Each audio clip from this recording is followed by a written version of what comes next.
మత్తయి సువార్త 10వ అధ్యాయం. ఆయన తన 12 మంది శిష్యులను పిలిచి, అపవిత్రాత్మలను వెళ్ళగొట్టుటకును, ప్రతి విధమైన రోగమును, ప్రతి విధమైన వ్యాధిని స్వస్థపరచుటకును వారికి అధికారం ఇచ్చెను.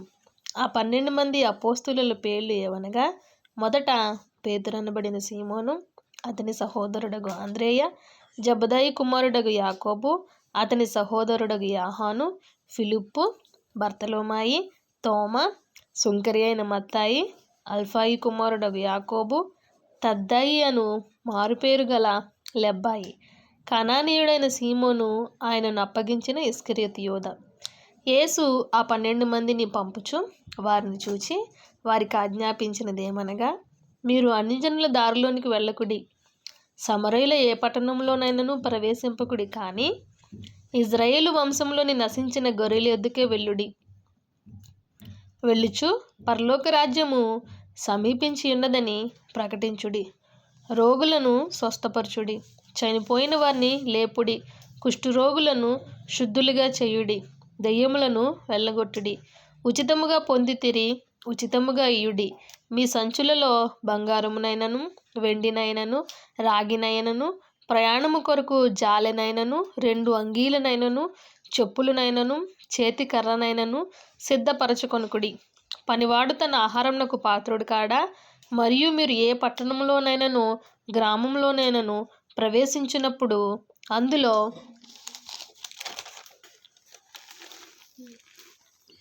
ఎవడు యోగ్యుడో విచారణ చేసి అక్కడి నుండి వెళ్ళు వరకు అతని ఇంటనే బస చేయుడి. ఆ ఇంటిలో ప్రవేశించుచు ఇంటివారికి శుభమని చెప్పుడి. ఆ ఇల్లు యోగ్యమైనదైతే మీ సమాధానం దాని మీదకి వచ్చును, అది అయోగ్యమైనదైతే మీ సమాధానం మీకు తిరిగి వచ్చును. ఎవడైనను మిమ్మును చేర్చుకొనక మీ మాటలు వినకుండిన ఎడల మీరు ఆ ఇంటినైనను ఆ పట్టణమైనను విడిచిపోవునప్పుడు మీ పాద ధూళి దులిపివేయుడి. విమర్శ దినమందు ఆ పట్టణపు గతి కంటే సొదొమ గొమొర్రా ప్రదేశముల గతి ఓర్వ తగినదై ఉండునని నిశ్చయముగా మీతో చెప్పుచున్నాను.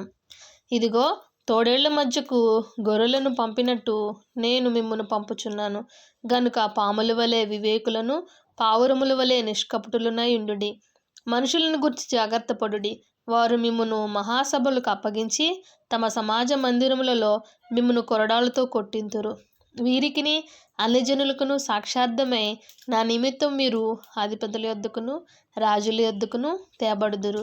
వారు మిమ్మును అప్పగించినప్పుడు ఎలాగూ మాట్లాడదుము, ఏమి చెప్పుదుము అని చింతింపకుడి. మీరేమి చెప్పవలెనో అది ఆ గడియలోనే మీకు అనుగ్రహింపబడును.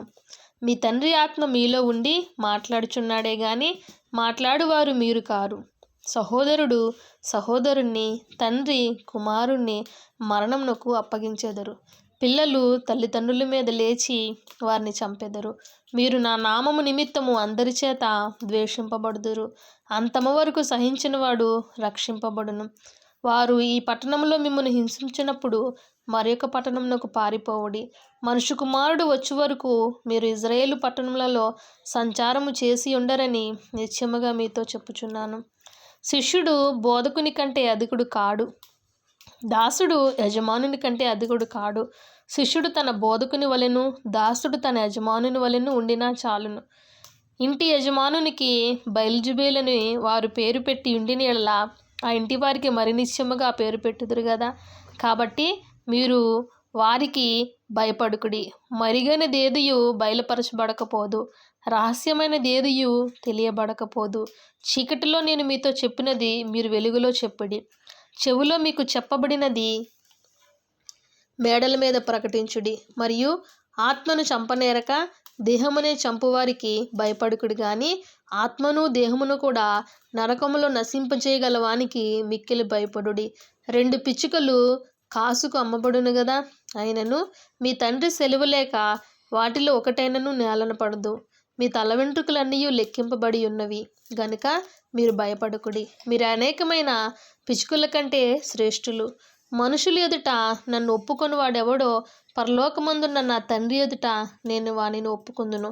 మనుషుల ఎదుట ఎవడు నన్ను ఎరుగననునో వానిని పరలోకమందున్న నా తండ్రి ఎదుట నేనును ఎరగనందును. నేను భూమి మీదకి సమాధానమును పంపవచ్చిదనని తలంచకుడి. ఖడ్గమునే గాని సమాధానమును పంపుటకు నేను రాలేదు. ఒక మనుషునికి వాని తండ్రికిని, కుమార్తెకును, ఆమె తల్లికిని, కోడలికిని, ఆమె అత్తకును విరోధము పెట్టవచ్చి తిని. ఒక మనుషుని ఇంటివారే అతనికి శత్రువులగుదురు. తండ్రినైనను తల్లినైనను నాకంటే ఎక్కువగా ప్రేమించేవాడు నాకు పాత్రుడు కాడు. కుమారునైనను కుమార్తెనైనను నాకంటే ఎక్కువగా ప్రేమించువాడు నాకు పాత్రుడు కాడు. తన సిలువనెత్తుకుని నన్ను వెంబడింపని వాడు నాకు పాత్రుడు కాడు. తన ప్రాణమును దక్కించుకొనివాడు దానిని పోగొట్టుకొనును. కానీ నా నిమిత్తము తన ప్రాణం పోగొట్టుకొనివాడు దాన్ని దక్కించుకొనును. మిమ్మును చేర్చుకొనివాడు నన్ను చేర్చుకొనును. నన్ను చేర్చుకొనివాడు నన్ను పంపిన వాడిని చేర్చుకొనును. ప్రవక్తను చేర్చుకునేవాడు ప్రవక్త ఫలం పొందును. నీతిమంతుడని నీతిమంతుని చేర్చుకునేవాడు నీతిమంతుని ఫలం పొందును. మరియు శిష్యుడని ఎవడు ఈ చిన్నవారిలో ఒకనికి గిన్నెడు చన్నీళ్లు మాత్రము త్రాగనిచ్చునో వాడు తన ఫలము పోగొట్టుకొనుడని నిశ్చయముగా మీతో చెప్పుచున్నాను. ఆమేన్.